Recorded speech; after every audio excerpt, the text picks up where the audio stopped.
Hey, I got another one here for us. Kilmar Abrego Garcia has been returned to the U.S. to face federal criminal charges. Kilmar Abrego Garcia, the Maryland man who was erroneously deported to El Salvador, became a protracted battle over due process and test of wills, was returned to the United States to face human smuggling charges in Tennessee and appeared in federal court Friday. Attorney General Pam Bondi said Friday in a news conference that he has landed in the U.S. to face justice.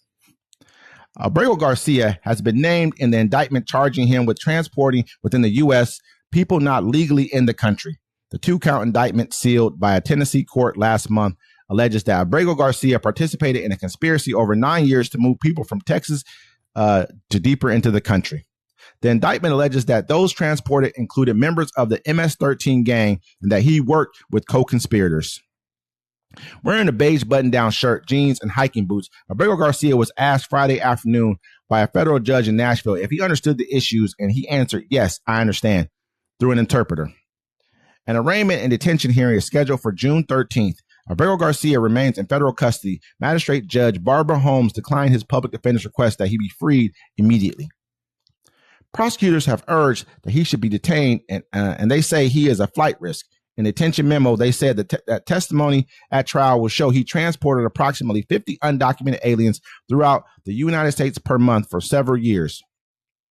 Prosecutors added that he faces a maximum of 10 years imprisonment for each alien he has transported, which they say he's effectively a life sentence. The Justice Department said that Abrego Garcia used his status in MS-13 to further his criminal activity. President Donald Trump said to reporters Friday that he never should have been returned and pointed to the grand jury's findings. "This is his full-time job, not a contractor," Bondi said. "He was a smuggler of humans and children and women.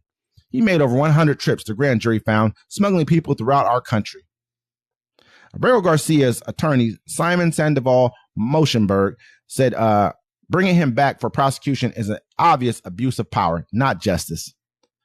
The government disappeared Kilmar to a foreign prison in violation of a court order, Sandoval Moshenberg said in a statement. Now, after months of delay and secrecy, they're bringing him back, not to correct their error, but to prosecute him. This shows that they were playing games with the court all along. Due process means the chance to defend yourself before you are punished, not after.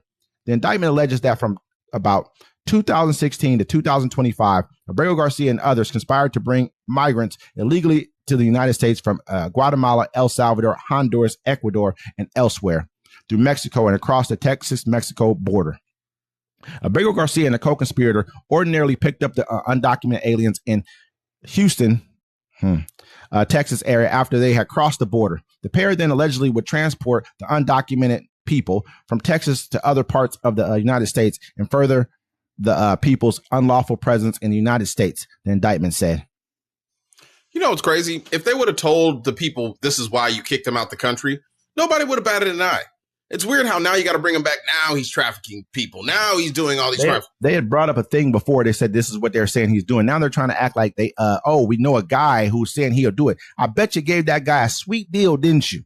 At this point in time. Oh, yeah. I mean, for all that time. He probably doesn't even exist. I bet you the guy exists. Whoever to do this is probably like, oh, you tell me what? Let me go ahead and sign it. You know how many jailhouse? You ever heard of a jailhouse snitch?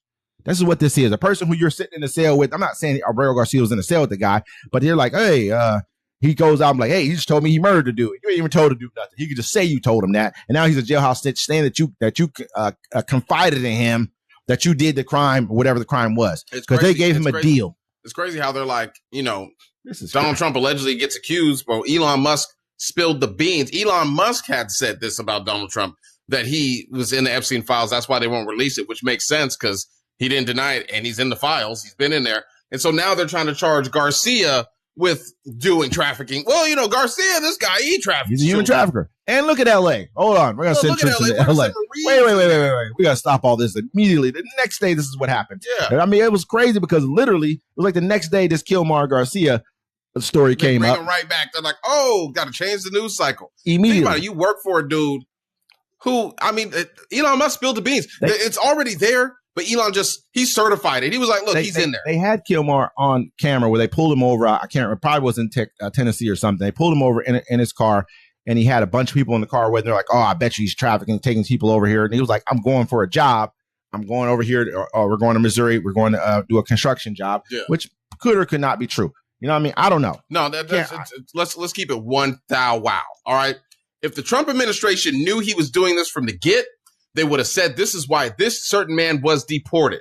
And then nobody would. I mean, if they would have told us that, I wouldn't have. They didn't even arrest him for that at the time. You didn't even have enough evidence at the time that he was transporting people. And I'm sure you could have asked for people's IDs and grabbed them out the car, and they were illegal. You could arrest them, deal with all kinds of stuff. But you didn't have it then to do it. But now all of a sudden, now you got a jailhouse snitch, which probably already got his time. He's like, oh, I'm sitting in jail waiting, or either waiting to get his time. He's like, oh, I'm going to get me a sweet deal with this. I mean, imagine what the Justice Department is willing to do to correct this crime. They cannot bring him back in the country and just let him go free. That would look like, what would that be? Egg all over their face at this point in time. Everyone knows that. That's why they have to do this to him. They have to show that, oh, no matter what, we were right all along. This is just help their people who sat here and expounded this. Oh, yeah, he was doing this. He had done this. They just love this. To me, it's too convenient. You know what I mean? It'd be worse. Way too convenient. It'd be worse than egg on their face. You deported a man that wasn't supposed to be deported. Yep. You sent him into a prison for the rest of his life. And if it wasn't for people that actually stood up for the Constitution of America, he would still be in there. So you want to wait after your commander in chief, the man you voted for, gets called out for what his transgressions of the past with his best friend that he said was his best friend. So think about this. So basically, what they're saying is this right here. Oh, you want to come back? You want us to bring him back? Okay, we're going to put him in jail for this then. So basically, that goes for anyone else that you want to bring back. Oh, do you want him to go face life in prison? That's what we're going to do to you. That's what's it's kind of, if you really look at the implications of what they're done right here, they basically said, you know what? We're not going to listen to you, judge, because in reality, they told him before they even landed the plane, they weren't supposed to land the plane or take him out at all. They knew this. They knew before they took him out, but they also knew when they were in the air. So, okay, you want to force us to bring him back? We're going to play this game? Cool. We bring anyone back. They're getting life in prison. So how about that? You think they're going to want to come back here and make us look bad? You know what I mean? Versus it being the lawful thing to do. This is crazy, man. But I'm thinking about it, because if they bring him back and let him go, then everyone's going to be like, wait, so he didn't do anything wrong? There's nothing you can say about it. That's what I'm saying. He didn't do anything wrong. So you really just sent him to a life sentence for nothing just because you want to get, then people, I mean, the people see, I'm not even going to play like people are that stupid. The only reason people play dumb is so they can get around other regular people, because nobody wants to hang out with the whole MAGA crowd. Let's keep it 1,000. MAGA people don't want to hang out with MAGA people because they're crazy. Yep. They're lunatics. Crazy, they want to come around us and hang out. That's why they try to play dumb about everything. I'm dumb. Stop playing dumb. Stop playing dumb. You know exactly who actually has a brain in their head. That's why you guys sit here and want to, I bet you libs are doing this. You guys you want to talk to people who are actually intelligent, because you're dumb. That's what it really boils down to. You're dumb enough to sit back and act like you don't like people from the LGBT community, but you act like, you know what I mean?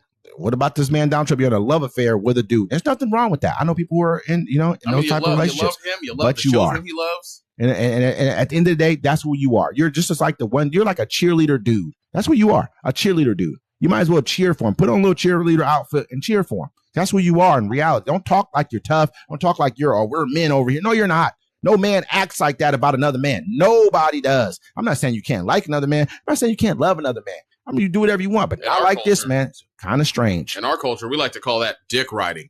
And with that, ladies and gentlemen, absolutely, uncommon courtesy. Until next time.